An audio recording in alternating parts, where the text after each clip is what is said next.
विवेकानंद ने यह कहा कि दुनिया में कुछ लोग ही इतिहास बनाते हैं। दुनिया में कुछ लोग ही इतिहास क्यों बनाते हैं?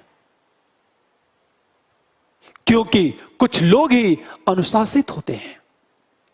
और जो व्यक्ति नैतिक सद्गुणी होता है वो पूर्णतः अनुशासित हो जाता है, और जो अनुशासित हो जाता है उसके अंदर देवत्व के गुण आ जाते हैं, बल्कि वो देवता बन जाता है। वह हमेशा ध्यान दो इस बात को।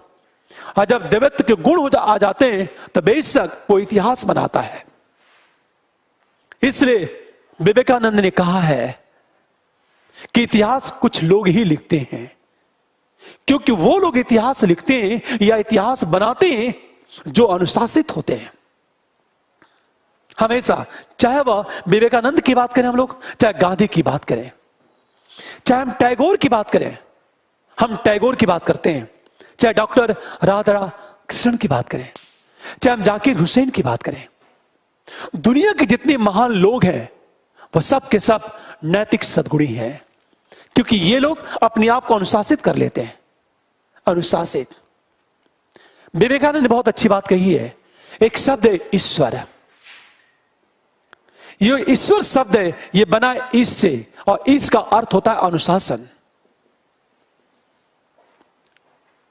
जो ईश्वर शब्द है ये बना ईश से, और ईश का अर्थ होता है अनुशासन। अर्थात जो अपने आप को अनुशासित कर लिया वो ईश्वर बन जाएगा। इसका अर्थ यह है कि यदि आपको ईश्वर बनना है तो अपने आप को अनुशासित करना होगा हमेशा। और अनुशासित करने वाले व्यक्ति जैसा सोचता है वैसा बन जाता है। हमने क्या, आखिर इस पूरी पृथ्वी पर कुछ लोग ही पैगंबर के रूप में क्यों आए? चाहे मोहम्मद साहब हो, चाहे ईसा मसीह हो, चाहे गौतम बुद्ध हो, चाहे महावीर स्वामी हो, आखिर कुछ लोग ही पैगंबर के रूप में क्यों?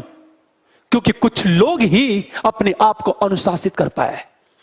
और जो व्यक्ति अपने आप को अनुशासित कर लेता है वो ज्ञान को अर्जित कर लेता है। ज्ञान को अर्जित कर लेता है। भारतीय दर्शन में योग दर्शन है, और योग दर्शन में बहुत अच्छी बात की गई है कि अपने आप को अनुशासित करो। और जब हम अपने आप को अनुशासित करते हैं तो हमारे अंदर ज्ञान का प्रवेश होता है। ज्ञान का प्रवेश। एक छोटा सा एग्जांपल लो। जब व्यक्ति अनुशासित करता अपने आप को तो उसके अंदर सारी जो बुराइयां वो समाप्त हो जाती हैं। सारी बुराइयां समाप्त हो जाएंगी, मानवीय गुण आ जाएंगे, बल्कि मानवीय गुण उसके अंदर मूर्त रूप ले लेंगे। ये कहा जाए वो मानवीय मूल्यों को जीने लगता है, क्योंकि वह कर्तव्यनिष्ठ।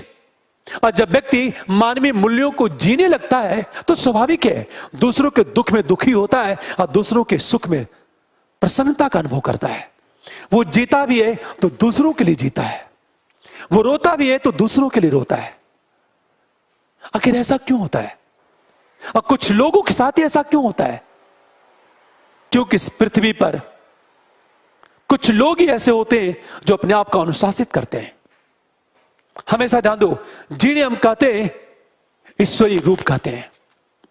हम ये कहते हैं या तो हम ईश्वर के पैगंबर दूत कहते हैं उन्हें, या तो संदेशवाहक कहते हैं, या तो ईश्वर का नाम देते हैं।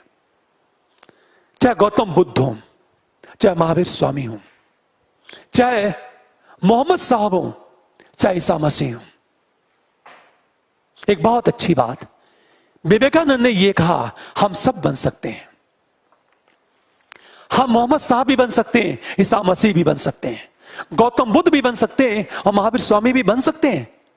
हम भगवान राम भी बन सकते हैं यदि हम अपने आप को अनुशासित कर लिए। क्योंकि जब अपने आप को अनुशासित करते हैं तो सारे मानवीय गुण जीवंत हो जाते हैं, और जो मानवीय गुण जीवंत हो जाएंगे हम देवता बन जाएंगे।